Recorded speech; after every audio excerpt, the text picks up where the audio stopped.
Les gens sont déterminés. Ils veulent une alternance en Côte d'Ivoire. Et à la fin... En même temps, les gens se disent, oui, mais il nous la ramène trop avec ces titres qu'il a eu. Pour fêter, j'ai rempli les formulaires... Sur ordre du président Ouattara? Oui, bien sûr. Bien sûr. Et quel était le deal? Parce qu'il ne vous a pas donné ça sans deal, M. Thiam. Il y avait un deal quand même. Absolument pas de deal. M. Thiam, moi j'ai envie de vous poser la question de façon très claire. Absolument pas de deal. Il a été dit que vous lui avez promis que vous ne serez pas candidat s'il était candidat lui aussi. Je vais vous raconter, cette histoire circule tellement, promue par beaucoup de gens au RHDP. Je vais vous dire moi ce qui s'est passé. Donc, en 2022, après avoir eu mon passeport en juin, donc je ne voulais pas rentrer en Côte d'Ivoire avec un passeport français. Voilà d'où tout est venu. Sinon, j'aurais pu prendre un avion avec un passeport. Je voulais revenir dans mon pays, étant parti en 2000. Après un coup d'État, dans des conditions très douloureuses pour moi, je ne voulais pas revenir avec un passeport français.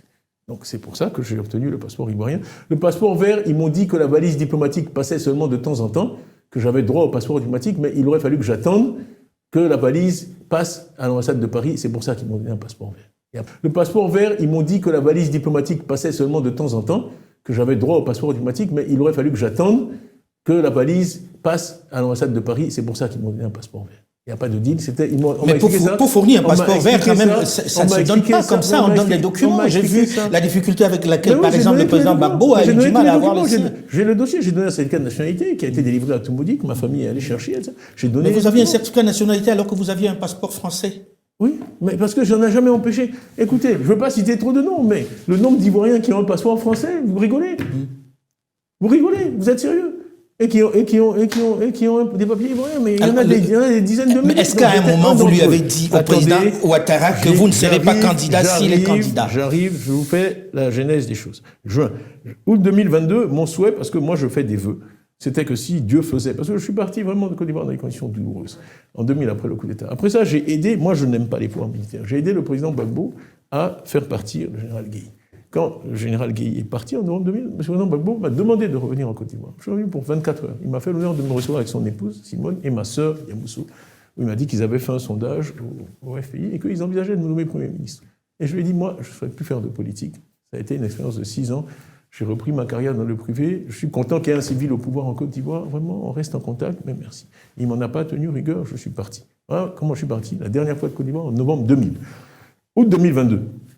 Je vous passe les détails. Je reviens, le président a insisté pour que... Je voulais aller d'abord saluer le président Bédié, qui avait été mon patron. Je voulais aller à Yamoussoukro, je voulais atterrir à Yamoussoukro. Ça ne m'a pas été autorisé. On m'a dit qu'il fallait que j'atterrisse avec Jean Jaguar, le président Ouattara, en premier. Ah bon? Accepté. Oui. Vous étiez en avion privé, on a dit de ne pas atterrir. Avant de partir, on a soumis un plan de vol qui a été rejeté. On n'a pas eu l'autorisation d'atterrir à Yamoussoukro. Mais est-ce que c'est le président qui... C'est le président, c'est écrit, ce sont les textes, c'est le président de la République qui donne les autorisations d'atterrissage de jets privés en Côte d'Ivoire. Moi, j'ai découvert ça à l'occasion de ça. J'aurais aussi pu dire, je vais faire ma recherche et savoir ça. Non, je ne savais pas ça. Bon, on découvre des choses. Donc, je suis allé le voir, respectueusement, avec mon grand frère Augustin, mon grand frère Aziz, ma grande sœur Yamoussou, je suis le plus jeune, on est 4 survivants. Toute la famille Thiam, il nous a reçus très gentiment, lui-même et sa femme, chez lui à Cocody. J'avais beaucoup réfléchi à cet entretien. Donc on a échangé des amabilités. Et ensuite, je lui ai dit, Monsieur le Président, est-ce que je peux avoir un tête-à-tête avec vous? D'ailleurs, ce que j'ai fait aussi avec le président Gbagbo, qui m'a reçu par la suite, avec le président Bédié. Chaque fois, j'ai demandé un tête-à-tête. Il y a trop d'oreilles en Afrique. Donc, et voici ce que je lui ai dit. Je lui ai dit, Monsieur le Président, moi j'ai des ambitions, je reviens en Côte d'Ivoire avec des ambitions pour faire de la politique, peut-être un jour. Être candidat à la présidence. Donc, mais là, on est dans le 3e mandat, on a vu ce qui s'est passé en 2020. J'ai besoin de connaître vos intentions. Il me sera difficile d'être candidat si vous êtes de nouveau candidat. Donc il m'a regardé dans les yeux, il m'a dit, non, parce que moi j'ai fini, ce 3e mandat c'est exceptionnel, je ne serai pas candidat. Il vous dit qu'il a fini, il ne sera pas candidat. Oui, je maintiens. Je ne serai pas candidat, donc ça veut dire que ça vous ouvre la porte. Voilà. Mais d'où vient-il alors qu'on dise que non, vous aviez promis... Ça, c'est eux qui le répètent. J'ai dit, il me sera difficile d'être candidat si vous êtes candidat, et donc je veux savoir. S'il m'avait dit à cette époque-là, mais tout aurait été différent. Et malheureusement, comme il y a dans les affaires policières, il y a des témoins contemporains. Parce que mon frère Aziz, j'ai toute confiance en lui, dès qu'on est sorti, je lui ai raconté l'entretien.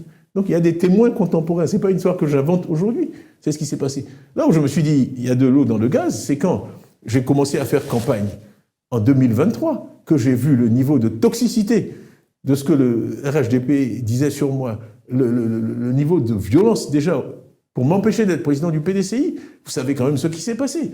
Le congrès devait avoir lieu le 15 décembre 2023 à l'Hôtel Ivoire.